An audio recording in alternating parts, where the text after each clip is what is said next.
And welcome back, ladies and gentlemen, boys and girls, children of all ages. It is past lunch, it's 12 noon. Welcome back to the Best Practices in First Nations Education Forum here on this gorgeous March 9th. I'm loving the theme where we're embracing growth in times of change. Ladies and gentlemen, this has been perfect. I hope you guys have been taking notes, taking down numbers and contact information because all this information is just wonderful to see. It's amazing. Reminder, don't forget to write down the play to win codes. There'll be another one right after this presentation. Our next presentation is a beautiful, wonderful lady promoting Mino-Pimatisiwin, engaging students in a good way, Dr. Carrie Chichu from the University of Ottawa. Dr. Carrie Chichu is from Long Lake number 58 First Nation. She's an assistant professor specializing in Indigenous education in the Faculty of Education at University of Ottawa. Dr. Chichu is also a director of Indigenous Teacher Education Program in the Faculty of Education at the University of Ottawa. Her research uses Cree knowledge, arts-based methodology, and poetic pedagogy in the form of poetic inquiry in a good way. So, ladies and gentlemen, let's welcome to the front the beautiful Dr. Carrie Chichu. Yes, come on. Oh yeah, there she is. Come on. Just do a little shake. Just do a little shake with me. That's all you get. That's good. Thank you, Dr. Carrie Chichu, for joining us today. I'm looking forward to your presentation, as everybody that's listening and watching. So, Dr. Carrie Chichu, the floor is yours. Miigwech. Watch everyone. I'm going to go right into my presentation and I will do my intro there. Oh boy. Okay. So is everyone seeing this okay? I just need a thumbs up because it switched. Yep, that's good. Okay, perfect. All right. Okay, so miigwech for being with me today. My presentation's entitled Promoting Mino-Pimatisiwin and Looking at Engaging Students in a Good Way. So Wache, I'm coming into this presentation from a space of being on unceded Algonquin territory. Another word for that is get to know in Quebec. And it's really critical that I provide space to indicate who I am, how I locate myself. And, these spaces are important when we position ourselves when we are meeting people for the first time. So my community is Long Lake number 58 First Nation. Originally, it was on that tiny little point where it says Church of the Infant Jesus site. And a few years after that, after it kind of shifted into the larger area that you see. And my father, this is my father's First Nation, and he's an Indian residential school survivor. So once he went to residential school, he never went back to community. So he shifted into living in Thunder Bay, Ontario, and which is about 3.5 hours away from our community. And that's where I grew up. So to further position who I am and to ground myself in relationality and relations and kin, these are some photos of my family.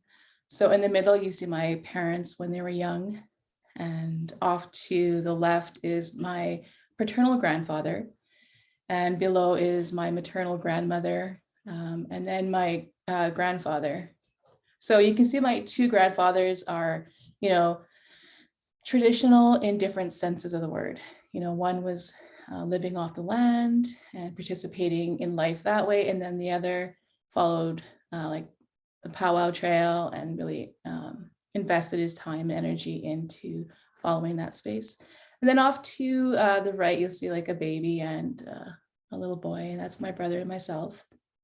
We're both adopted into this family. So when I locate myself, it's really critical to remember that although we were born but moved into this family, like my brother and myself are both Cree, and our family is Ojibwe. So we had to kind of find our spaces within that space too. So interesting to kind of analyze. So currently, this is my own family. I have 5 children, my youngest being 24. my oldest being 32. I have 3 grandchildren, brand new little one, and an 11-year-old and a 12-year-old. So super, super blessed to be a Gookum. Um, you'll see my daughters off to the left, and then myself and my partner, Patrick, off to the right. We've been together so long that I am a Flyers fan by proxy. It's not necessarily a choice. You see my grandchildren. And then, of course, when I talk about relationality and relationships, I realize that, those relationships don't just extend to, us in people form. They extend to like animal friends, plants. So below, you'll see Chester and Dr. Elliot, who are our pets. And then, of course, you see the 5 generations photo in the middle with myself, my mom, my grandson, my daughter, and then my grandmother. So in all of this, this is where I am. This is how I locate myself. This is my positionality. I'm auntie, sister, mom, Gookum, cousin, auntie, or I think I said auntie twice, but you get it. Okay, so here are the goals of my presentation. It's critical that I share the importance of engaging in ethical relationality. You're going to hear me talk about it throughout this whole presentation because it's critical that I'm making community as an esqueo, as a scholar, and an educator in these good ways. And another goal of the presentation is to make and hold space for a conversation about embracing Mino-Pimatisiwin. And as always, whenever I'm in a space, I'm working to create community with whomever I'm chatting with, engaging with. And this is the way I work. Like, this is my framework. This is where I stem from, my critical pedagogies, which is the way I do my work.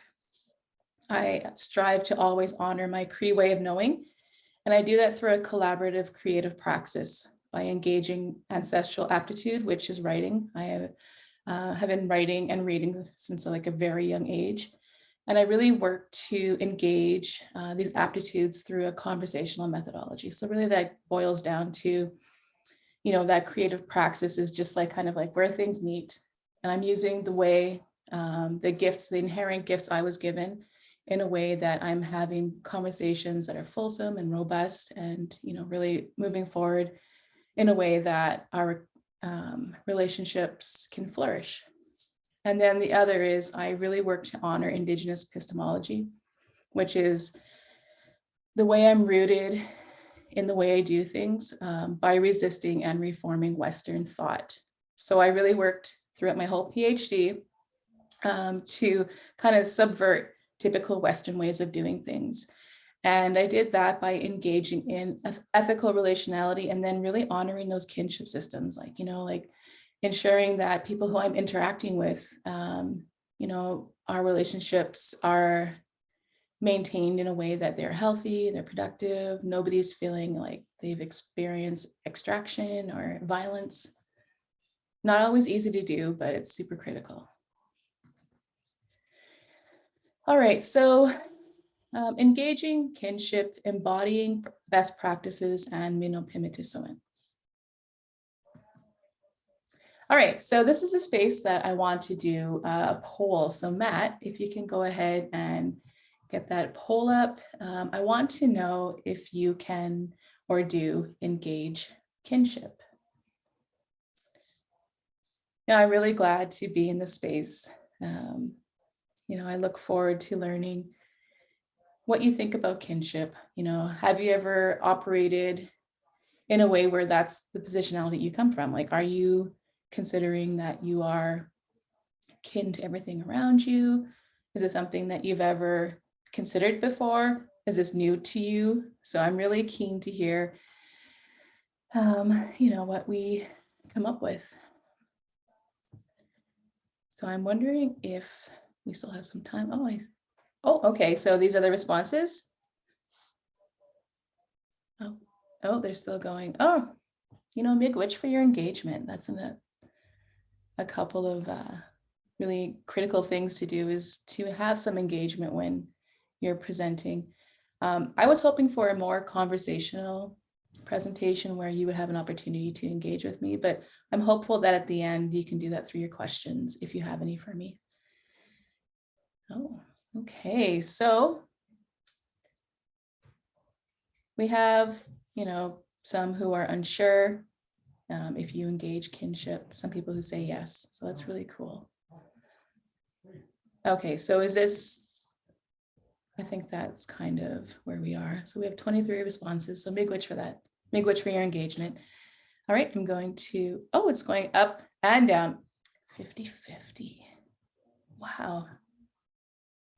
Okay, that's so interesting. I'm really glad that you engaged with that.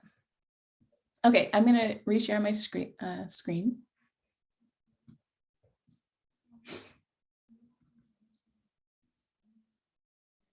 Okay.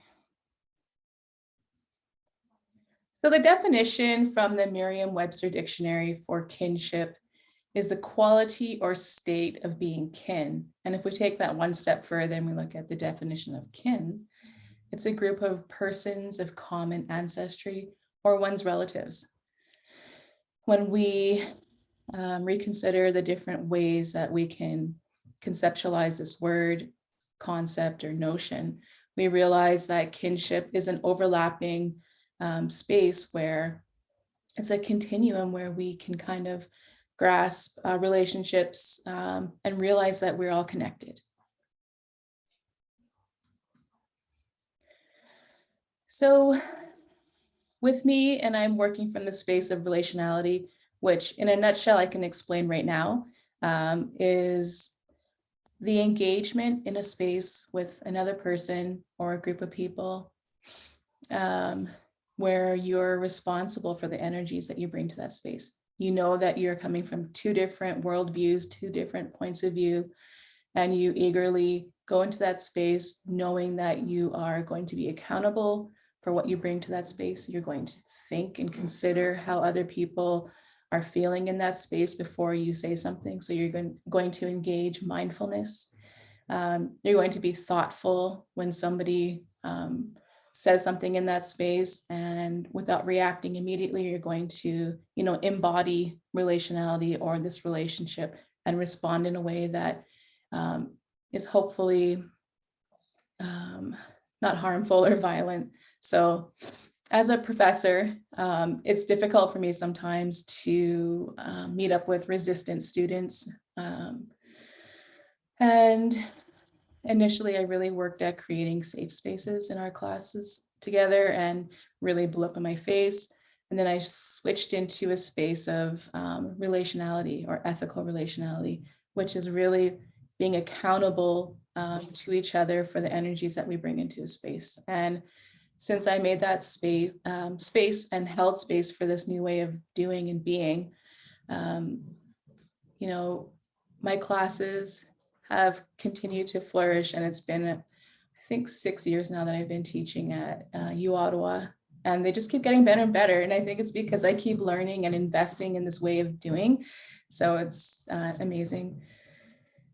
Okay, so extending relationality into kinship. So if we make and we hold a conversational space that guides and engages kinship, it offers opportunity for us to know who we are on different levels. Like, for instance, the MC and myself, we had a conversation before this presentation began, and we learned that there's a potentiality that we're kin, right? So if you're having these honest conversations, there's opportunity to learn and realize that these relationships can flourish in different spaces. Like, was I expecting that today? No. Is it pretty cool? Yeah.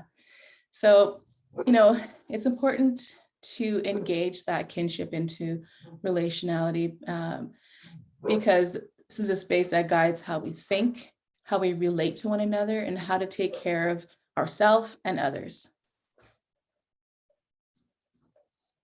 All right, this is another poll. So I'm looking to know if you're familiar with the concept of Mino-Pimatisiwin. I'm not going to say much more beyond it because the poll will be really telling if there's an opportunity for you to share your thoughts on it. So yeah, looking forward to what you have to say. I don't know, Matt, if you've got that under control. I'm sure you do. Everything seems pretty awesome.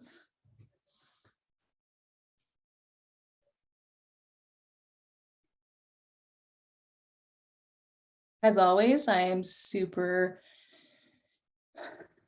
grateful for you extending grace to me and going ahead and having this engagement with me through a poll. Sometimes I know it's it can be off-putting, but sometimes it's also like really important to know where people are in their learning and in their foundations, right?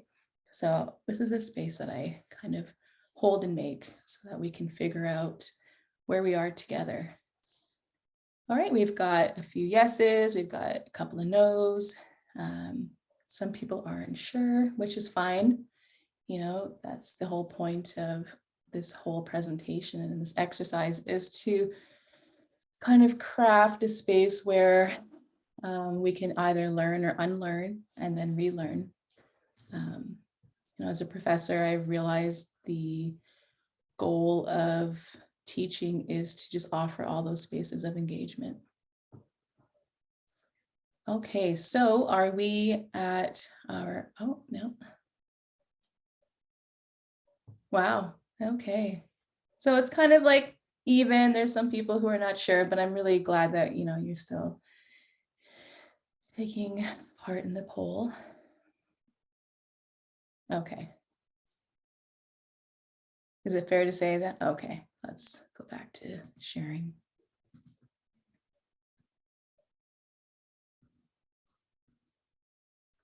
Okay, so Mino-Pimatisiwin, in your experience, you know, is what?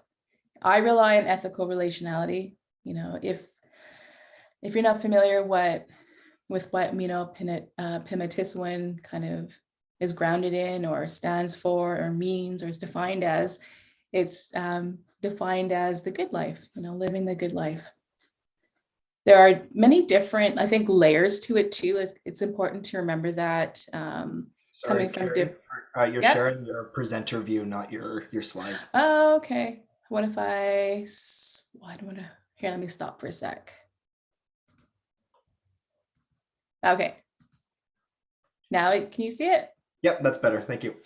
All right, perfect.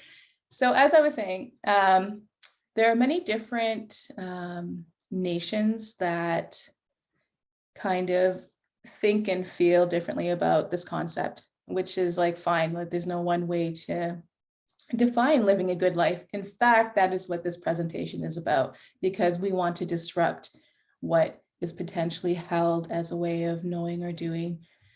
Because as we all know, there's different ways of doing things. And we all see successes and experience success in different ways. And the way I do it is I rely on ethical relationality. I really work to strive to be in this good space as a professor, as a mom, as a, you know, as a good friend to my pets, as someone who's a good friend to plants. Like I rely on these relationships so much that I work to cultivate them. So in my own experience, engaging the numerous concepts of Mino-Pimatisiwin provides opportunities to engage and embody best practices around student engagement and support. So I don't know if I actually said this at the beginning. So I work in the Faculty of Education at the University of Ottawa, but I'm also the director of the Indigenous Teacher Education program there. And it is really interesting to be able to work in both spaces. You know, you have the other education program, which is typically settlers, you know, they're not engaged in protocol. They need to kind of learn these different spaces of bringing knowledge holders into their classrooms, and they're uncomfortable and they're in the space of unlearning.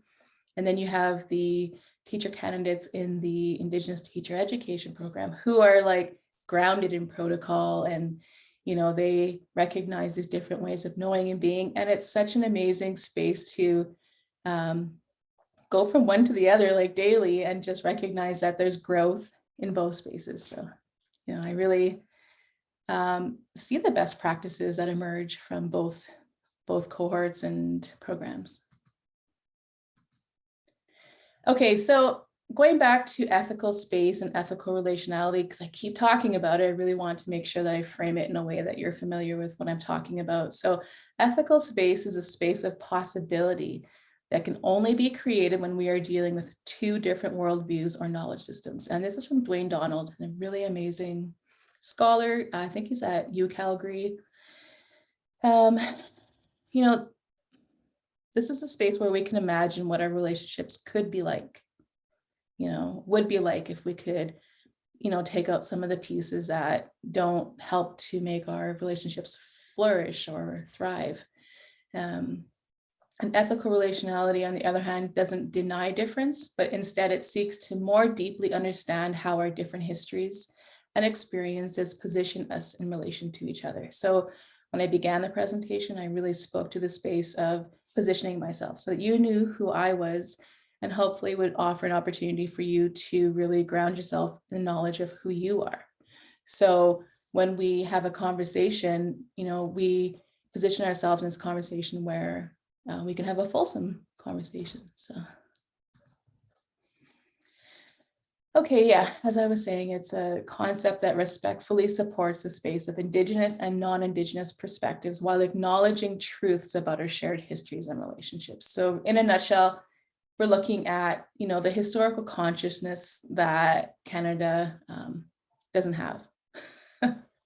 We have all these different policies and assimilationist practices that Indigenous peoples have experienced, but then you also have allies and accomplices who are working really hard to dismantle that violence and to work with Indigenous peoples in a way where they're tasked with stepping into spaces that, we shouldn't be stepping into because there's a lot of violence in those spaces. So when we can do this in a respectful way, it increases opportunity for us to engage kinship. Okay, so teaching or enacting ethical relationality through Mino-Pimatisiwin. Another poll. And I'm going to be talking about harm reduction. So I'd like to know if you think that Mino-Pimatisiwin and harm reduction have anything in common.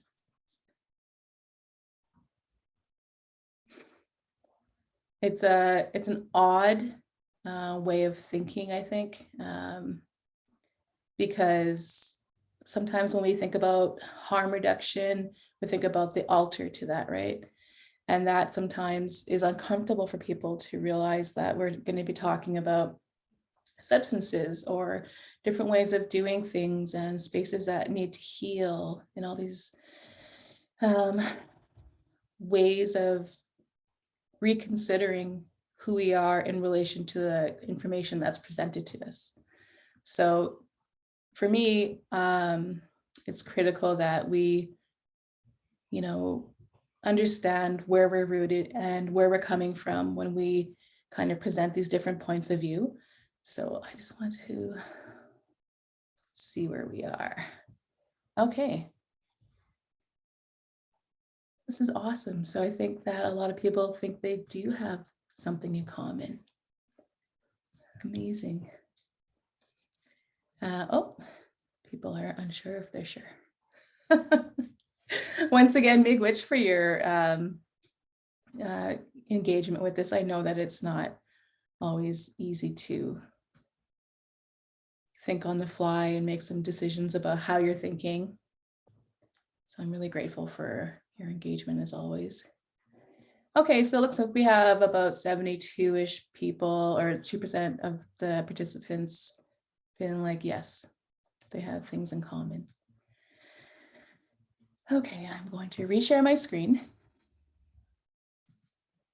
Hopefully I do it correctly this time. Do let me know if you're looking at my presenter, or do you see? Yeah, you're good. Okay, perfect. Okay, let me continue. Okay, so, Mino-Pimatisiwin as informed care or embodying kinship. So as always, before I just launch into something, I really think it's important that we ground ourselves in context. So trauma-informed care is kinship care. It's delivered on the premise that a student's past and current experiences of trauma impacts their lived experience. So As an educator, as a school administrator, as a policymaker, it's critical that we're taking into account all these different spaces that a student has experienced potential harms. They might be exposed to someone who's undergoing, intergenerational trauma, and someone who's not processing those in the most healthy of ways, or they're embodying what they're seeing through school, like maybe they're being bullied. There's so many different spaces that trauma can occur, and it's really critical that we look through a different lens when we consider what our students are going through. When we talk about culturally safe care, it means that the engagement and care that a student is receiving is competent, safe, and equitable. So it means that you're leaving your baggage at the front door, literally.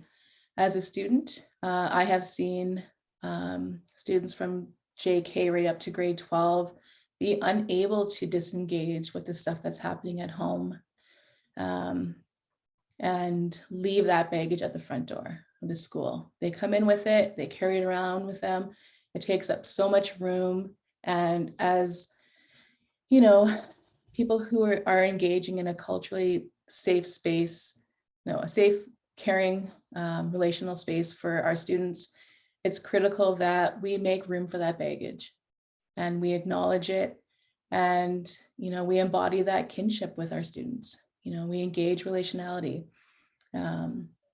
It's critical that we make and hold space to reflect our own biases. Like when we consider harm reduction and we have biases, we might have biases that are an undercurrent in us with regards to, like, if we see somebody who has addiction issues, if somebody is experiencing alcoholism, and we might have experiences within our own life that impacts our formative years, and that we bring those with us everywhere we go. And we might, highlight or project those negative things onto the experiences that we're having in spaces that don't deserve that at all. So, it's critical that we examine our own biases, that we, are looking at our own cultural identity. So I talked about the two traditionalities between my grandfathers at the beginning of this presentation. One, traveled, to powwows and was renowned for, dancing. And the other was also, traditional in his own sense, on the land, harvesting. And there's nothing wrong with either of those, except that they're completely different, right? So that cultural identity sometimes gets us confused with how we engage. So if we have an Indigenous student who doesn't fit that mold of who we are and how we consider ourselves in our own indigeneity, maybe we transfer those negative thoughts onto the student that we're engaging with because they're not performing in this way that we think they should, right? And all of these will influence your best practices. If you have all these things in your own baggage that you didn't leave behind or examine and critically take apart and unlearn, learn, and then relearn, then you're taking those into the spaces and potentially harming the students that you're interacting with, whatever level you are interacting them with them. So reconceptualizing that red road. Like, wait, what? Why would we talk about the red road? Okay. So in my experience, that red road has been presented to me as the only way to be Indigenous, and it's been problematic. It's a concept that involves an individual that makes a decision every day to commit to Creator, to use medicines in a good way, and to abstain from substances. But what if we reconceptualize that space and we reframe the way we think? What if we embody harm reduction, which means that if somebody's smoking, we're not immediately jumping to a space of reframing it in a way that they're abusing something that is meant to be a sacred medicine. And we decide instead that we will engage kinship and care and embody that relationality so that all of these spaces where we're finding problems with the person we're engaging with kind of dissolve, right?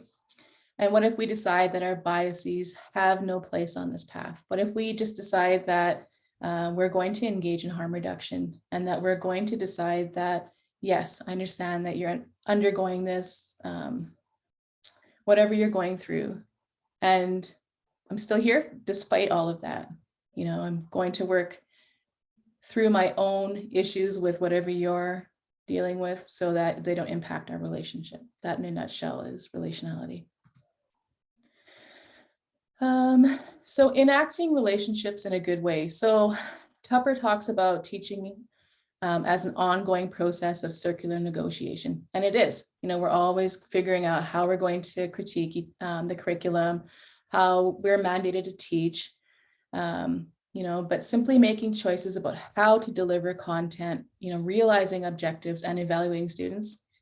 If we don't examine our own biases in the way that we teach, the reproduction of particular knowledge tradition continues. So Mino-Pimatisiwin, a new path, you know, as Tupper has said, if we participate in the reproduction of particular knowledge traditions, we potentially participate in exclusionary practices. We can and we should be engaging relationality and meet students where they are without hesitation, without stigma. And as educators, policymakers, administrators, as good relatives, we should be invested in knowledge mobilization that is informed by both trauma-informed care and culturally safe care. And students should be co-constructing their academic success with us. Miigwech, thank you.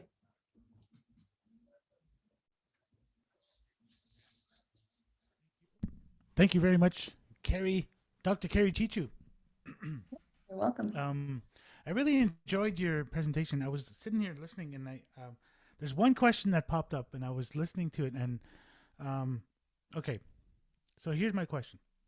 But Some teachers live, some teachers from go into smaller communities and up in the First Nation communities, especially in the Shinaabiaski Nation.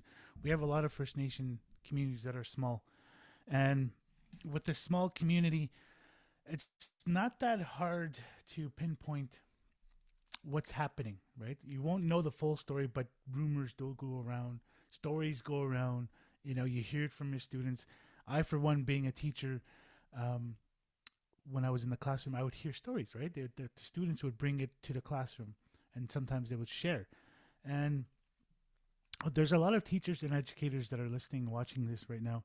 So, my question to you: how can a teacher help a student that you know of that has baggage at a very young age, right? How does one engage with that student to help lift that baggage off, to try to help them, you know, because you like when you were mentioning some of the students don't know how, they don't realize they had the baggage or it's there and stuff like that. But how does one um, try to engage that? I think there are a number of ways. I also worked in a First Nations school, and you know, I'm really glad to say that this particular school had a lot of protocol built into it. So when a student, and they had frequent meetings with like the team of teachers just to make sure that we always knew what was going on. Like potentially students would be flagged for like distress in their home lives, and we would keep an eye out to ensure that, you know, they were not being harmed in school.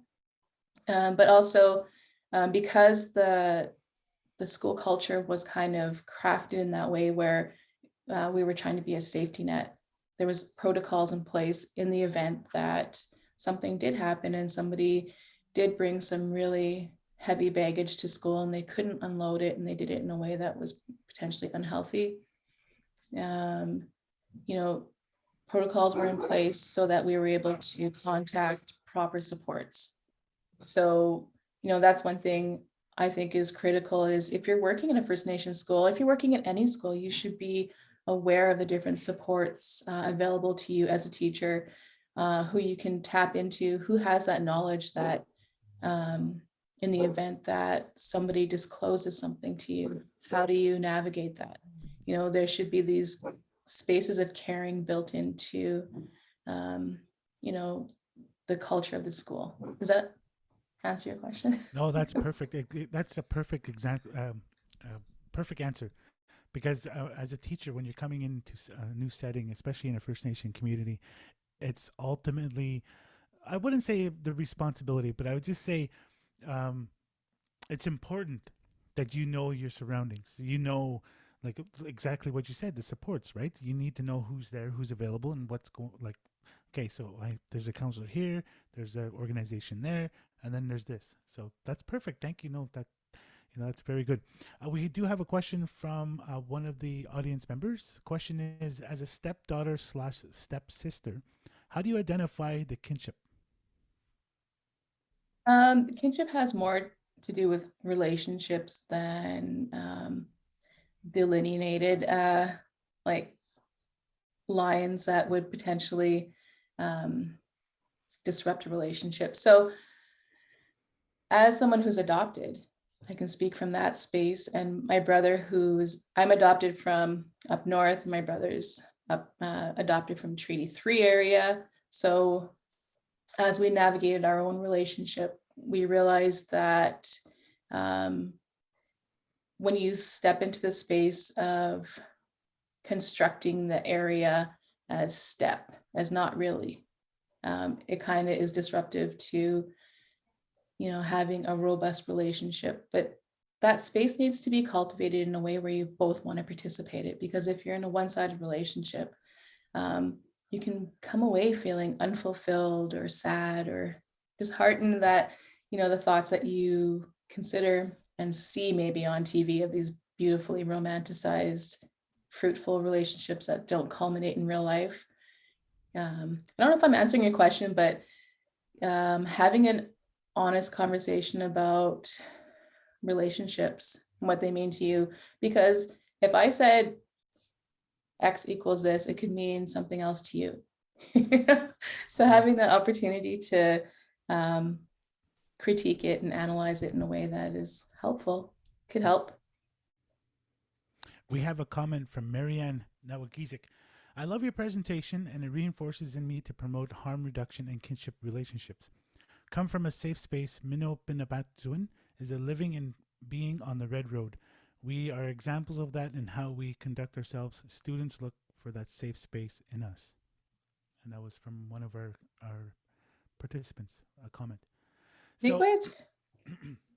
I was no word of a lie after a discussion, and then when you started your presentation, what I did was I sent a message to my aunties. I was like, do you know Marie? It's Marie Bernadette Nagaji, correct? Yeah. So I sent a message, but I didn't get a response yet. But you said she was from Fort Albany and stuff like that. But I'm gonna assume right now that you're my cousin. If you're from Fort Albany or any in that region area, you're most likely my cousin. So that's good to hear. All right, I have a doctor who's a cousin. I love your presentation though. It's not very often we get facilitators that are very engaging with our participants, especially in this virtual time that we have now. And I love the way you were doing the polls and stuff, asking them, and you're pulling their answers and stuff like that. And that was very, very awesome of you to do that. And I have to point this out. We'll be friends in everything. Me and you will be friends in everywhere. 98% of the time, we'll be friends everywhere. However, you pointed out that you are a Flyers fan. By proxy. By proxy, okay. But I am a Leafs fan, so we will be frenemies when it comes to hockey. Okay, I'm down with that. Okay, so I do have one more question. Can you Okay. provide an example of how to reframe thinking around Mino-Pimatisiwin? Absolutely. So reconsidering what like this is a perfect example of like that step sibling question. for me, it means something different. Like, so when I'm living the good life, it means that I'm doing my level best. We're in the middle of a pandemic, you know, protocols are shifting rapidly. I have lost a lot of family members. And from day to day, living the good life looks differently for me. Sometimes I get takeout or fast food because I just don't have energy to cook. But then the next day I might make, like a really good meal, um, like salmon and wild rice or something. And that's living the good life too. So the good life shifts from my own positionality daily. And, I'm working to engage being as good a person as I can be in my relationships. So to me, like, that's what that is, like reframing it every day. I'm not doing poorly. I'm not doing badly. I'm doing the best I can with what I have. So that's Yeah. how I would reframe it. Okay. Wow, that's awesome. We do have a comment from one of our participants. Students are built to their own normal in northern communities and then take it south where they don't know by teachers, classmates. Do they teach this down south? Do they teach to the fact that our lives are different up in the north? Is that what they're asking? I'm not sure that, but I'm assuming, yeah, because, in the north, it's different compared to the south. It So, I is. mean, it's a different world between two, even though they're in the same province, the same, almost same region kind Yeah. of thing, but it's two different worlds, right? It's So they're, exactly different. Yeah. So like in my own experience, I was a literacy teacher when I used to work in a First Nation school. And we had to get the kids ready for an EQAO test. And some of the questions that you can't help students with um, were ridiculous. yeah, What is the train that is underneath the city? Well, a kid up north is not going to know that what a subway is unless they've had direct experiences with it. So these lived experiences should be taken into account in every space, whether we're, up north, down south. yeah, it's true. It is two different worlds because I remember back in the day, I used to set up YMCA youth exchange programs, and there was this, and I'll never forget this. There was this one student. I'll just name him John. It's not his name, but I'm changing the name. His name was John, and he's never traveled outside the community. Maybe he's gone to Timmins or stuff, something like that. However, with the YMCA Youth Exchange Program, it takes students and it exchanges with another community or whatever. So we were exchanging with a community outside London, London, Ontario. So we got to travel to London, and this kid was never ever. The student was never ever on a big plane before, and we got on the chartered flight from Fort Albany. We got landed here in Thunder Bay, and we were on one of those jet planes. I don't know if the big jet planes, but you should have seen his eyes. My goodness, it was just huge. Because normally with a Dash 8, it just escalates, right? It gradually goes up. But with a jet, it just went and then went straight up. And this kid's face, he was like, his eyes were just, oh my goodness, I'll never forget that. And then when we Wow. landed in Toronto, that was a different thing too, because he's never seen a different race before. He's never seen an African American or an Asian or whatever the correct terms are, but he's never seen that. So when we were walking around in Toronto in the airport, his eyes was like yeah, just all over. Yeah, But yeah, but believable. I just wanted, yeah, it's very unbelievable. And yeah, so Dr. Carrie Chichu, originally from Long Lake, number 58, and she's a full-blooded Cree, and she is my cousin, ladies and gentlemen. Unfortunately, she is a Flyers fan, not a Leaf fan, but she is a Flyers fan. Um, by proxy, by the way, by proxy. I really enjoyed your presentation today. Thank you very much. And on behalf of everybody that's listening, all the participants, Gishjamingwech for being here, for taking the time out of your busy schedule. It's been wonderful. Everybody that's watching, you guys are amazing. The play to win code is students. Okay, so right now, make sure write it down because you have a chance to win prizes at the end of the day. Remember our closing ceremonies. We have prizes to give away. Again, we're going to take a little short break, ladies and gentlemen. We're going to reconvene at 1 o'clock. So be here. Don't be late because otherwise, Dr. Carrie Chichu will give you detention if you're late at 1 o'clock. No, Again, ladies and gentlemen, one more round of applause for Dr. Carrie Chichu. We'll see you again somewhere down the road, Carrie. And Okay. again, Kishti Miigwech. All right, ladies and Miigwech. gentlemen, we'll catch you at 1 o'clock. Yeah.